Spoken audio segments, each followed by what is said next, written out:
it's 11 degrees. Unofficially, we'll call your own shots. And let the tapping toes tell the tale. The Giants in white and the Bears in deep blue meet at midfield. The Bears win the choice. They'll receive, and the Giants trot out the big toe of Don Chandler. At the goal line, Billy Martin grabs, fumbles, recovers, and scoots on back to the 10-yard line.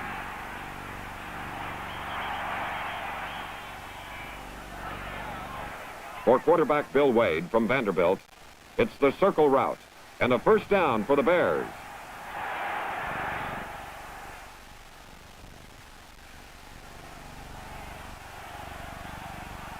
The gain gives Wade running ideas. He fakes one handoff, then gives the ball to Willie Gallimore. But Willie gets spun right into the arms of Sam Huff and Andy Robustelli.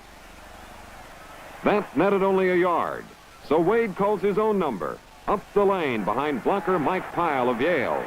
Jim Patton and Dick Pesanen close the gap so suddenly the ball squirts free. And there's the Giants' Erich Barnes with a fumble. But Mike Ditka's diving tackle ends his run. Now the crowd knows who'll take the center stage. Y.A. Tittle. With the Giants of the Bears 41, he fakes the handoff, fakes the pass, and then throws to Joe Morrison of Cincinnati for 11 yards.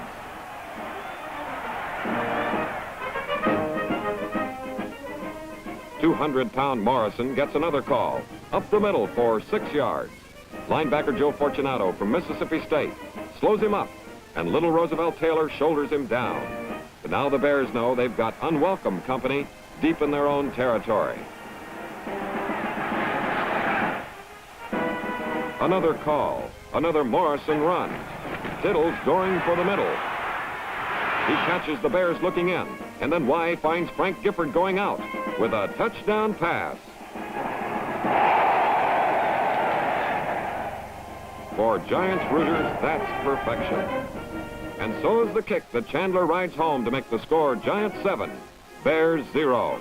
After a mere 7 minutes of play, here's Chandler back at the tee for the kick that Ronnie Bull takes at the 4 and gets 14 yards before Dick Lynch sends him sprawling. Now it's catch-up football for Wade, who goes right to fullback Joe Marconi. Patton slips off a block to bring him down. But kick the Bears must. A 40-yarder by Bobby Joe Green from Florida.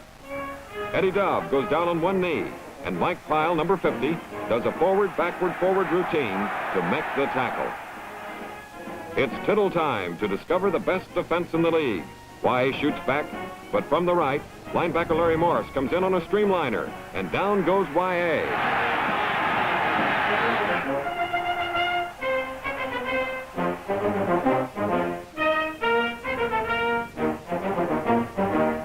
For Halas, who won his first pro championship 42 years ago, this is football. The big loss on Morris's tackle brings in Chandler for a boomer, a 52-yard punt that Johnny Morris takes, but goes only 3 yards.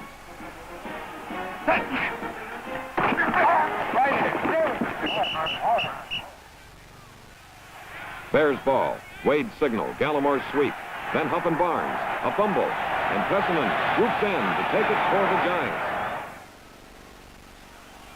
Y.A. comes back knocking. He finds his man, Schaffner. Dell catches 10 a year like this, but here's the one that got away.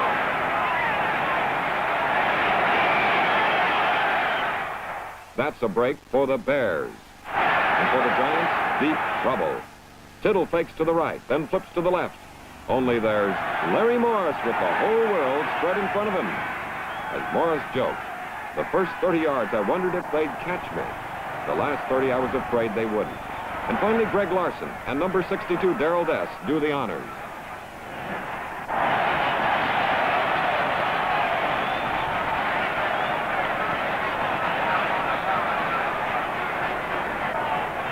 The Bears turn to Bull from Baylor.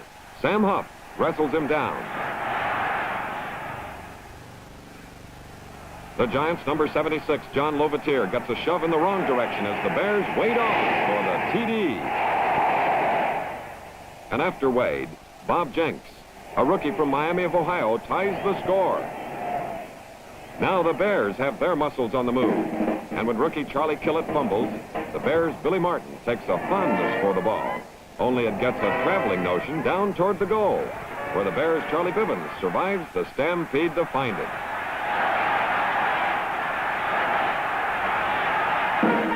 It's great until the Bears are called offside and must do it all over again. As the second period starts, Dub and the ball stay together for 24 good yards.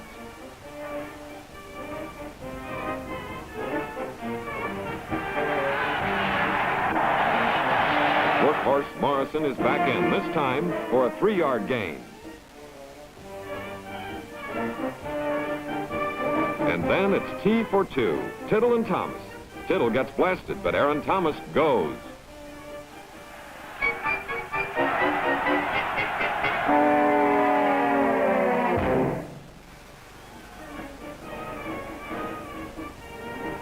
Other gains put the Giants on the Bear 3. Morrison starts for the goal, but from the left, huge Doug Atkins powers his way to the right to slice him down.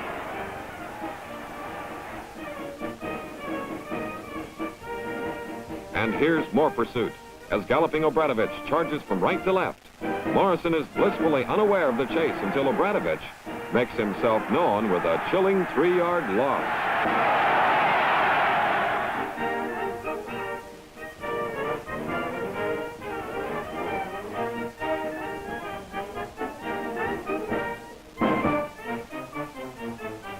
And chilled the Giants are. Having tried 2 power plays, Tittle sets up the Bears. He hopes for this. But Phil King and the ball get a quick divorce.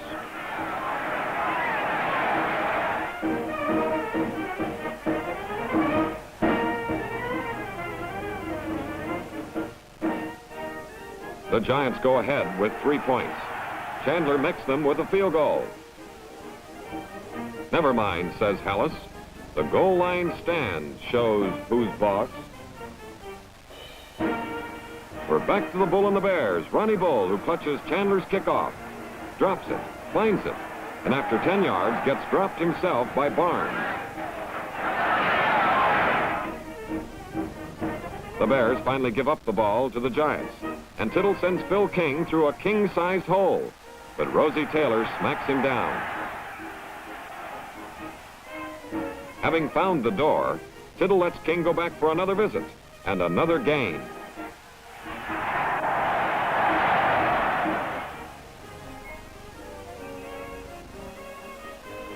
For the Giants, here's disaster on the run. Tittle starts back, stumbles, straightens up, and linebacker Morris cuts him down.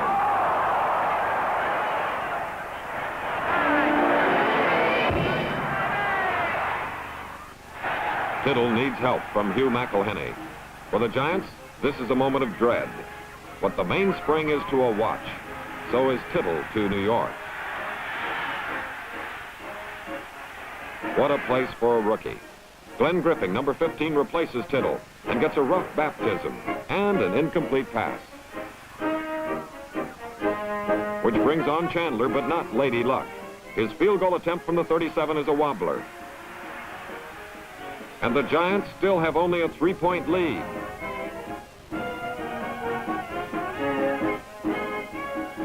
Wade's arm lines a needle-threading pass to a perfect button-hook pattern with Angie Koya midway between Al Gursky and Dick Lynch.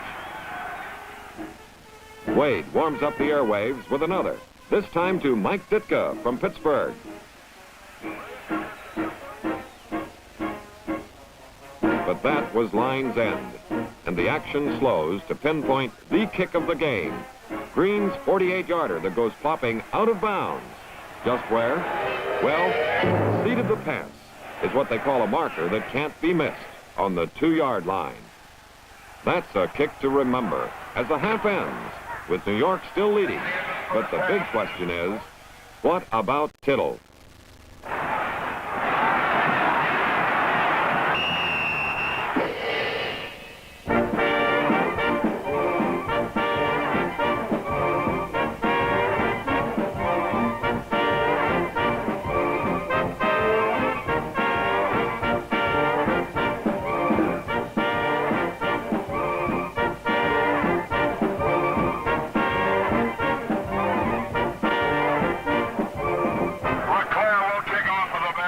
Roger LeClaire from Trinity College kicks off.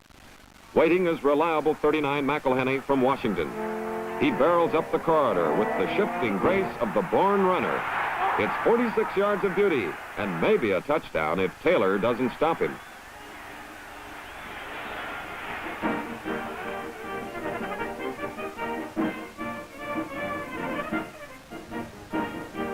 Tittle's back. Massive Atkins welcomes him, and such a welcome. But Morrison takes the pass and sails up the sideline. He outruns Fortunato temporarily. Benny McRae joins in.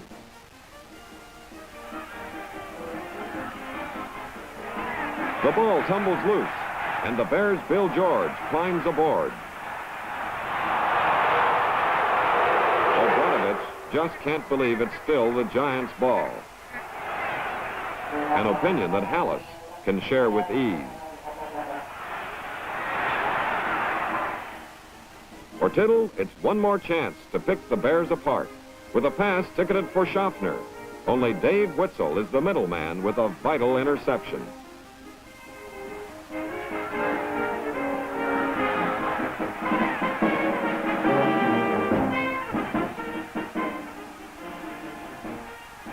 Wade finds Marconi of West Virginia ready and willing with a dazzling cut-and-go run for 19 yards.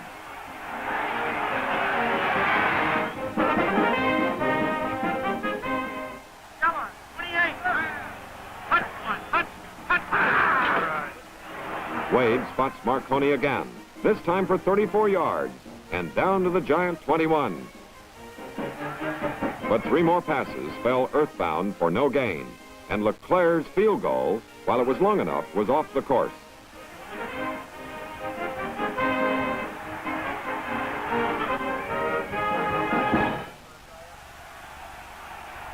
After swapping punts, the Giants come back on their 35. Tittle doesn't fool the Bears. There's Obranovich to bring it in.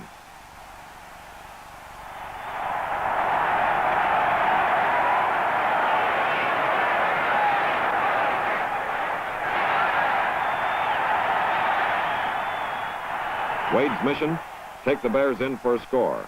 Wade's technique, send Bull to the right. Result, Barnes turns up with a classic tackle.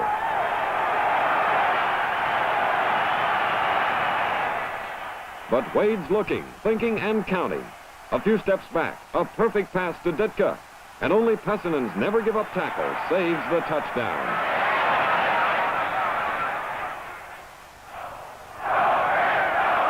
On the 1-yard line, it's Wade again. Center Mike Pyle drives up, and Wade's in for the touchdown that sends the Bears ahead.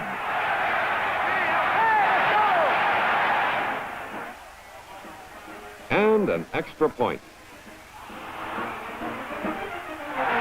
With the Bears in front 14-10, LeClaire's kick goes to Dove. There's touchdown in his thinking, but Benny McRae and Larry Glick banish that thought.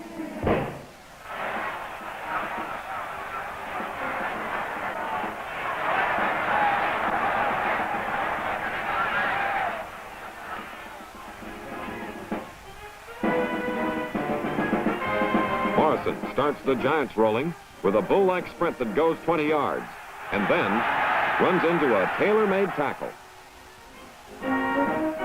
There's your cold for you as Tittle tries again for Thomas. And Richie Pettibone comes flashing up, larceny in mind, but butter on the fingers.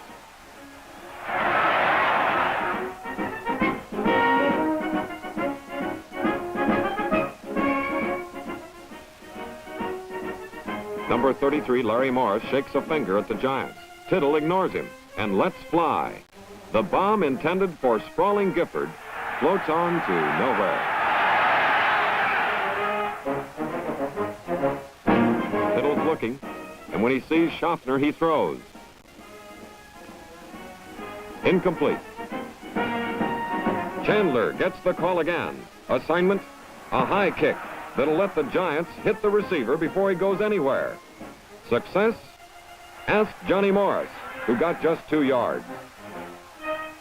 But as the fourth quarter opens, the Bears couldn't mount their attack, and the Giants are routing Morrison around left end. That's John Johnson, number 76, who pursues him and smacks the whole party to earth.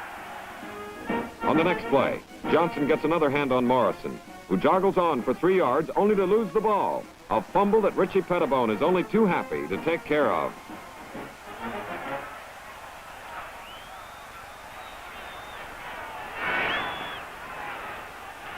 Now the Bears aim for ball possession.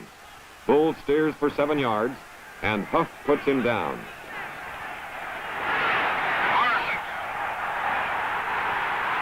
Wade, using a little in-and-out football himself, gets away from the line with an 8-yard pass to flanker Johnny Morris.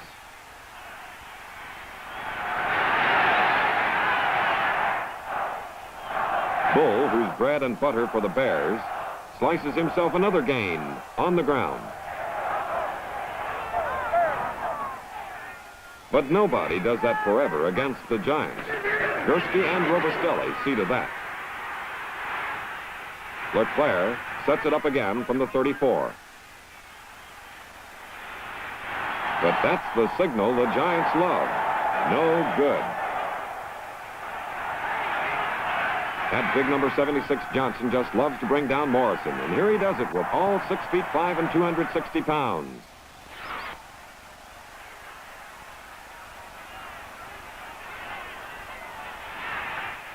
Tittle's got a barrel of time. Time for Schaffner to outrun both Witzel and Roosevelt Taylor. But the ball outruns everybody. Y.A. takes the snap ball for a second.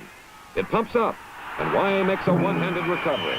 Net gain, 2 yards. This time, Tittle's got the laces where they belong, in his palm. And the ball steams into Alec Webster's waiting hands. Tackle Stan Jones races back to bring him down. But now the Bears are wise to Webster.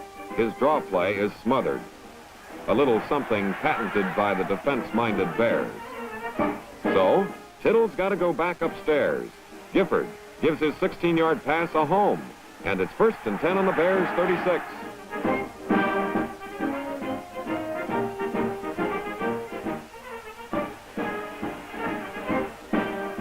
Tittle has the field to explore. He's all alone. And so is Aaron Thomas. Linebacker Morris, the player of the game, comes ricocheting in. He hits Tittle. The pass flutters like a wounded duck. Gifford slips.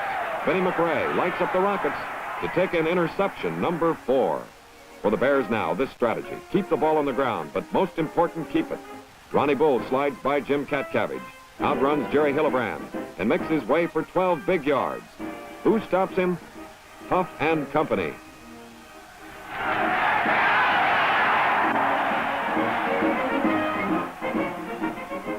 Bull goes back with that churning leg stride that eats up distance and time. Jim Patton jabs through to stop him with help. 120 seconds left. Time yet for another score. There's only one thing for the Bears to do here. It's 3rd down. They need the yardage. And Bull gives the push. Did he get it?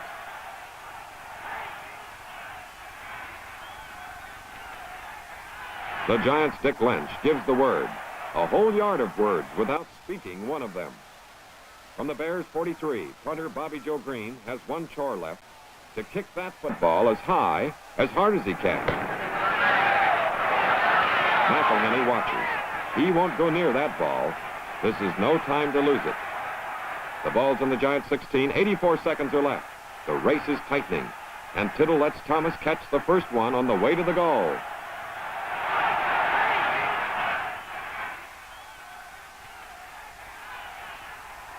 Shot number 2 out of the Tittle bag. A throw that picks up 8 more yards. But the timeouts are all gone for the Giants. Now only gamesmanship stops the clock. Time, 63 seconds. Can the Giants do it? Yes, says the Tittle-McElhenney team, with another 12-yard gain to the Giants' 46.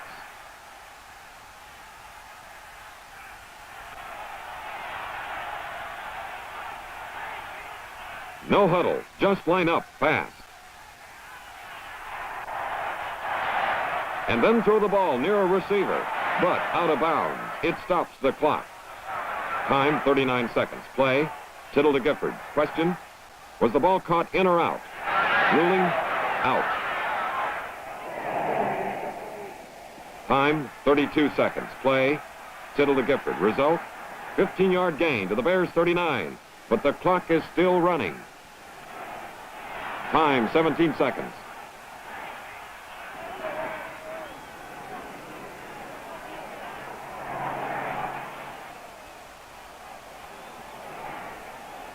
Tittle passes out of bounds. The clock stops. Time, 10 seconds. It's shoot the works, go for broke. The last pass. Target, Schaffner. But it's Richie Pettibone coasting back, interception number 5. The best defense in the league has done it again and made the Bears the world champions by a score of 14-10.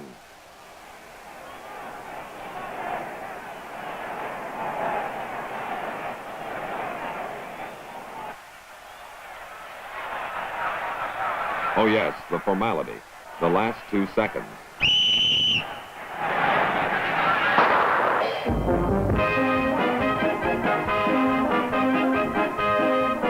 And so the end of 1963's sentimental journey for George Halas. It was his first league title since 1946.